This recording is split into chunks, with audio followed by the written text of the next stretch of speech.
Can AI really replace hours of portrait retouching?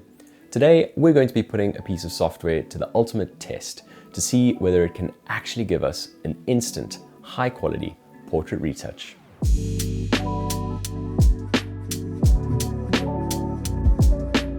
Hey, what is up, and a warm welcome back to my channel. Today, we're going to be taking a look at a piece of AI software made by a company called Retouch4Me. This is an AI plugin suite that promises to completely revolutionize the portrait workflow by delivering high-quality retouches in a single click. The big question is this the future of photo editing or just another gimmick? Let's find out. Full disclosure, Retouch4Me did provide me with full access to these plugins, but have zero editorial input into the making of this video. What you're about to see is a completely unbiased first look of using this product. All right, enough talking. Let's head over to my Mac and see how Retouch4Me handles real-world portrait files. Right, so we're in Lightroom, and this is my session with Alba, which was a really fun session in 2021. Feels like it was just yesterday, but a lot of time has passed since then. So I think what I'm going to do is mark out a couple of these images in red that I want to make a virtual copy of, and then we can focus on those files specifically to test with Retouch4Me.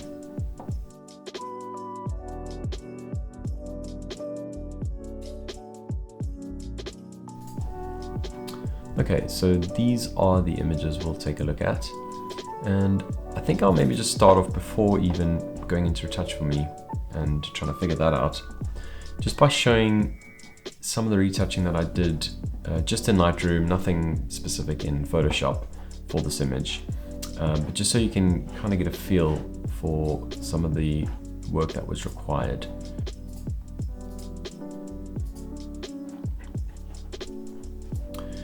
And so you can see all of these spot removal tools that I put in. In addition, I would have put in some masks as well. So if I show you the masks, I put in some masks and did some texture removal down here. And obviously the eyes as well, but we can ignore that for now for the purposes of this. But if I hide all of this and just show you kind of the unedited image and what we were working with. Now let's head into this example where similarly you can see a load of spot removal tools over here. And then if I also show you, I had a mask as well. And again, with that mask, it was the texture slider that I used to remove some of the skin imperfections. And so again, if I were to just reset that edit altogether, you can get a good idea of the sort of work that was required on those Lightroom adjustments. Right, so now I've got virtual copies, which I've made yellow. And what I'm going to do is remove all of my skin smoothing effects from those copies, but I'll keep the core photo edits so we can get a like-for-like comparison.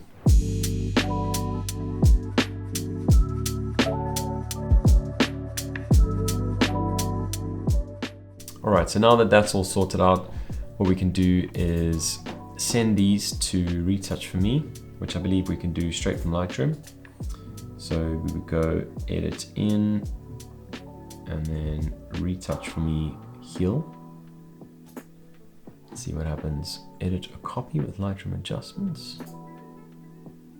Sure, why not? So now what it's doing is it's exporting a TIFF file into Retouch4Me. And now I need to authorize the plugin.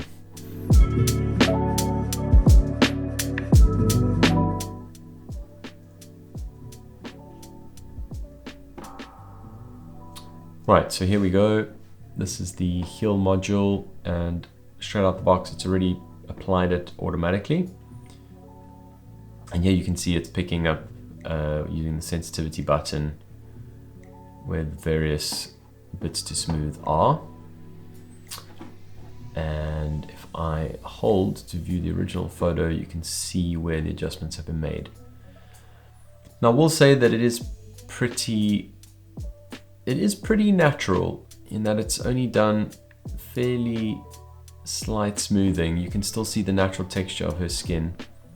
And so I probably actually did even more cutting out when I did my version initially. But we can certainly compare. So what I'm going to do is hit save. And I suppose we'll replace that to file now when we save this. Okay, so that's now saved. I think we can exit out of it. And yeah, just like that, it's been updated in Lightroom as well. Okay, let's try this image over here. So I'm gonna do the same thing, send that to Retouch4Me AI, and it's going to send a copy of the file. Here we go. There it is. That's the after, that's the before.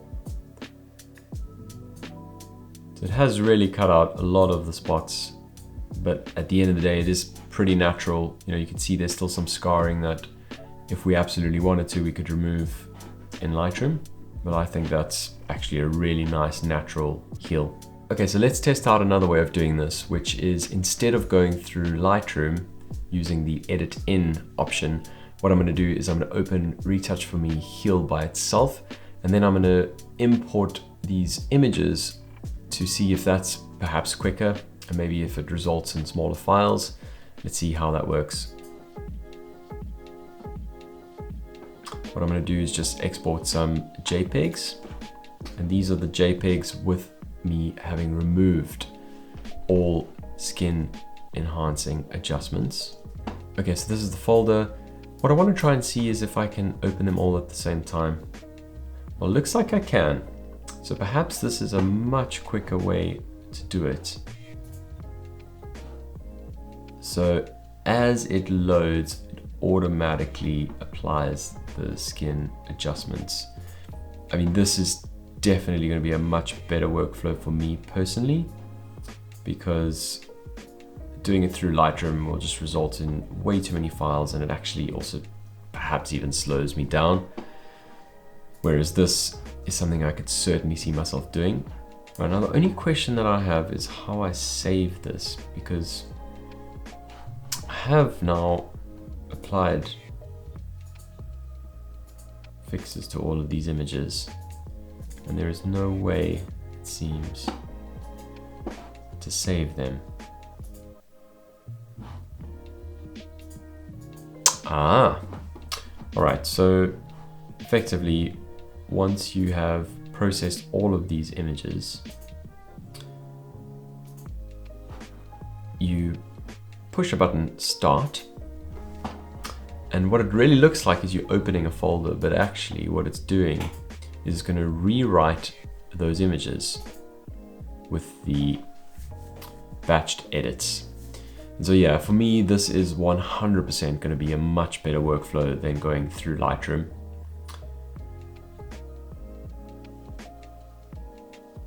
And this is certainly something I could see myself doing.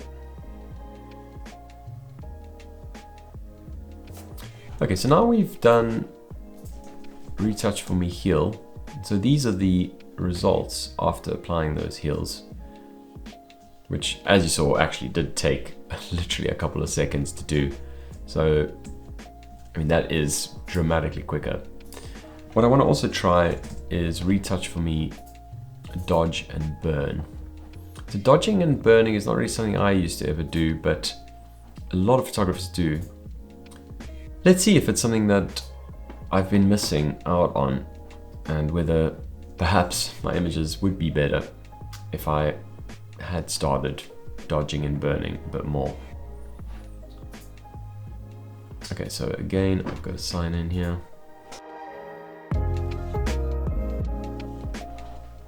Okay, we're all activated.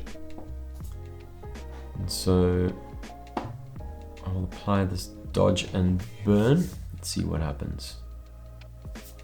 Right, okay, so this is where the image becomes a bit more smooth.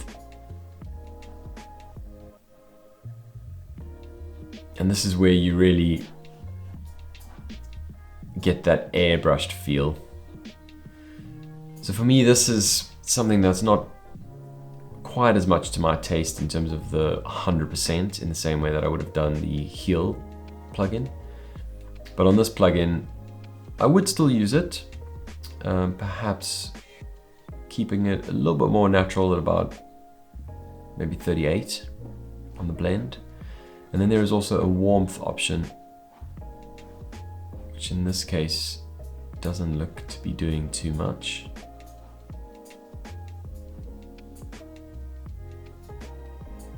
So I'll just leave that off. Okay, let's see with this image. Right, so what's quite nice is it's kept my 39% blend as I had done in the previous option. And let's have a look at it before and after. So this one's been very, very gradual. It still makes quite a nice difference. What if I toggle that a little bit higher for this image? Yeah, so this image, I probably would actually go a little bit higher. Maybe something like 86. And that has made a vast difference to the image. Now it's one of those where obviously it's nice to have shadows to keep things looking natural, but when you're in a scenario like this where I was shooting out with natural light, I didn't have any fills or any artificial flashes or anything like that, you'd sometimes get shadows that you don't want to have.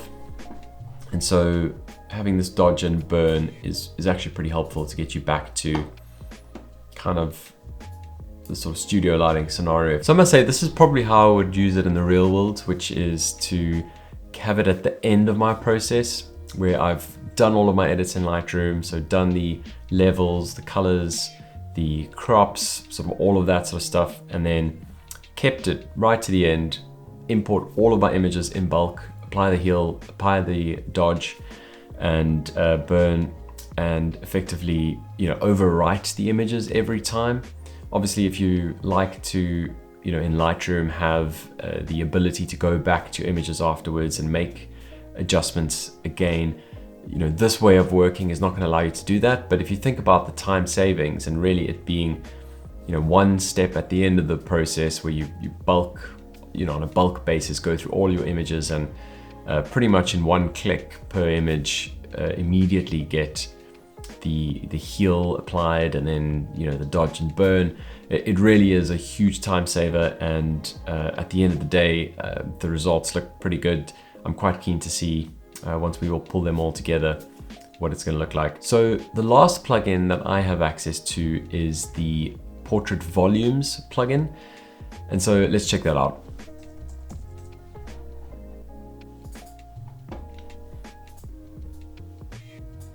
Right, so let's now test being able to drag and drop, which is a different way. I haven't actually been doing it like that.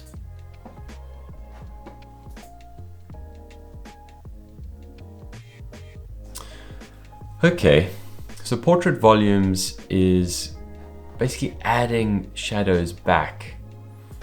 So where Dodge and Burn would have removed some shadows, Portrait Volumes is now looking to add some back and really accentuate things like the nose and some of the features.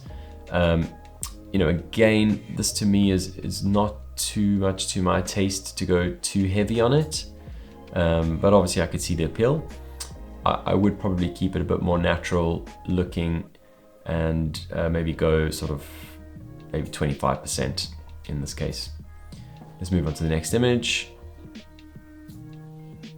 On this image, I could lean in a little bit more. It is a bit more dramatic. And so for this one, I'd probably go with maybe a 40%. This image, it depends how much we want to emphasize her nose there. And the cheekbones as well. So let's go, I'll probably settle this one at around 37%.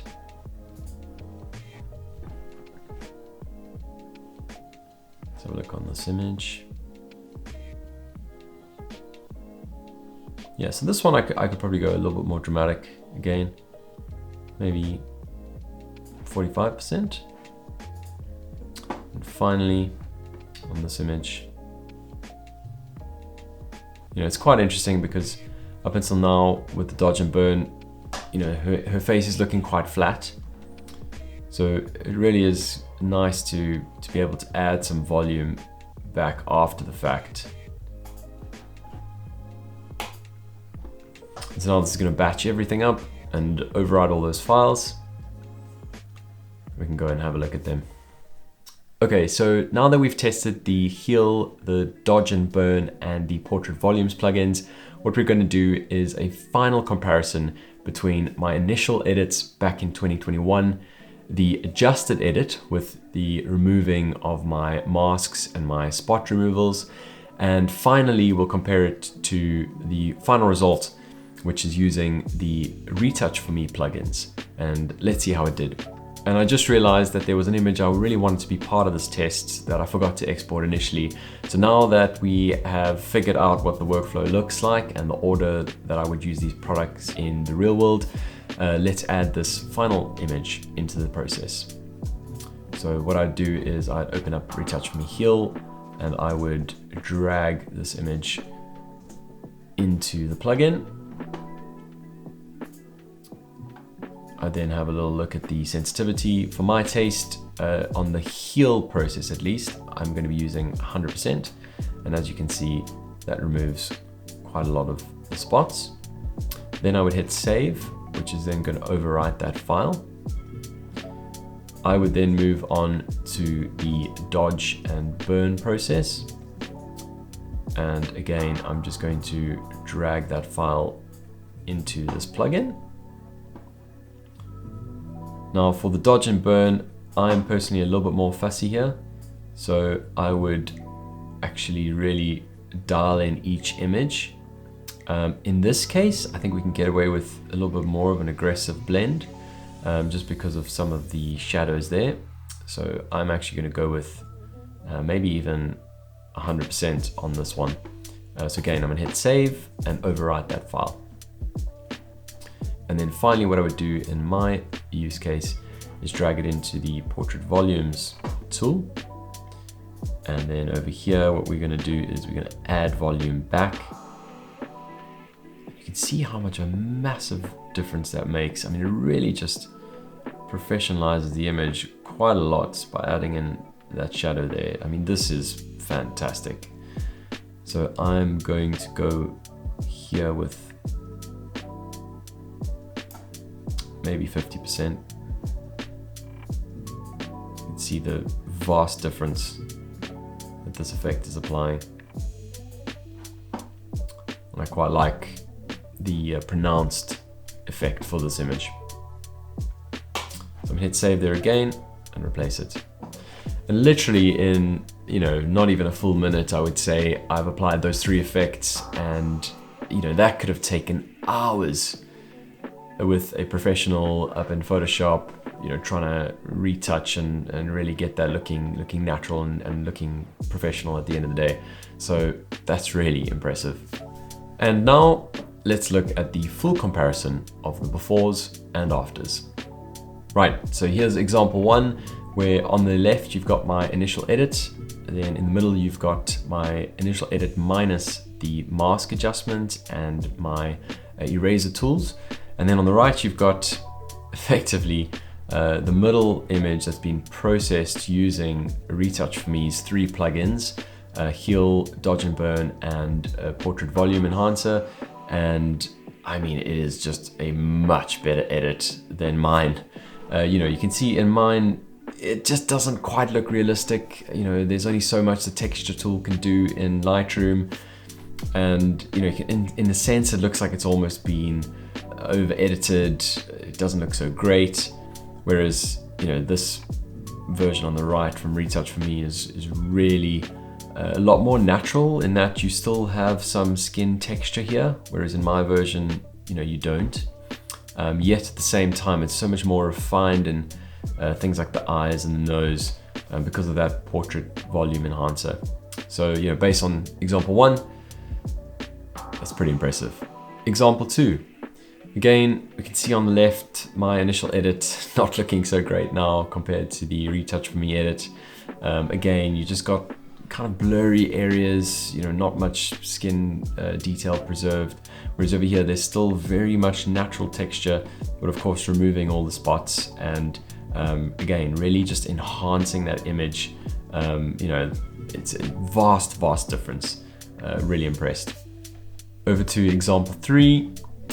On this one, again, the Retouch4Me edit is looking really good, especially with that dramatic detail in the nose on this image. And again, you know, you've still got that natural skin texture coming through from this image. I would say my initial edit, you know, on this particular edit wasn't as bad. And you know, the difference on this particular edit, you know, I could have gone with my initial edit, but you know, just considering the amount of time that the edit would have taken compared to processing through Retouch4Me, and at the end of the day, the results are comparable, if not, you know, slightly better depending on your taste in the Retouch4Me example. Let's move on to the next one. Okay, now this example is really very telling. And, you know, it could have been one of my favorite images of this shoot. And, you know, when I spotted the image, when I was editing for the first time, I really loved this image, but wasn't able to do it justice in the editing suite. And, you know, now looking at the Retouch4Me edit, you know, it's pretty much right there. You know, compared to my initial edit, again, loss of detail here, it's a bit blurry. Whereas, you know, Retouch4Me has done really well there in preserving the detail and, you know, adding that texture back into the nose, making the image quite dramatic, which is really what I intended when I took that shot. So, you know, this is really compelling. This really is very compelling. And, you know, whilst I may have been doubtful in the beginning of trying this out, now I'm very much converted. And here's the second last example. Again, it's done a great job here of keeping it quite natural. And yeah, at the end of the day, I mean, that's a great looking edit. And here's the final example where in this one, there's sort of not as much in it. My initial edit is pretty close to what Retouch4Me has been able to do. But again, you know, I would have spent a fair amount of time getting that right, and you know, in a couple of clicks with the Retouch4Me, have been able to get, you know, just as good, if not better, result. So that's really good and really impressive. So time to conclude. I'm really impressed with the Retouch4Me plugins. There was a moment there where I thought it wasn't going to fit into my workflow because I thought that it had to create a TIFF file every single time when going through Lightroom. And you know, at the end of the day, it took quite a lot of time to do it on a one-by-one basis. Then I discovered that if you use the app directly and bulk import all your images, it is much quicker, and you just overwrite those JPEGs each time. So, you know, the results are incredible, and I am really, really very impressed, and just really happy that Retouch4Me reached out, because I'll certainly be using these for every photo shoot going forward, and going to be saving a lot of time going forward. I'm also quite excited because there's some video plugins too, which I will be making a video on in due course. And you know, this particular shoot, if you want to see more photos of Alba, and you know, this particular shoot, I had also shot some video, and you know, at the time wasn't able to apply skin healing, but you know, perhaps these plugins will be able to help me with those. So I'll put up a video in due course about that. But in the meantime, if you've enjoyed this, I also have some great news, which is that Retouch4Me has given me a unique promo link. So I've left that down in the description down below. It is an affiliate link, but there's another way that you could use the code, which is Sterly. You just go to promo.retouch4.me and type in Sterly, and you'll get an extra discount on any purchases you make through Retouch4Me. So yeah, it's a brilliant set of plugins, and I am extremely impressed. Going back to the top of the video, is it the future of photo editing? My opinion is yes, very much. This is not a gimmick, this is the real deal. Thanks for watching this video. I really hope you enjoyed it. Please hit that like button down below if you did, and consider subscribing if you want to see more from me in the future. That's it for today. I'll see you in the next one.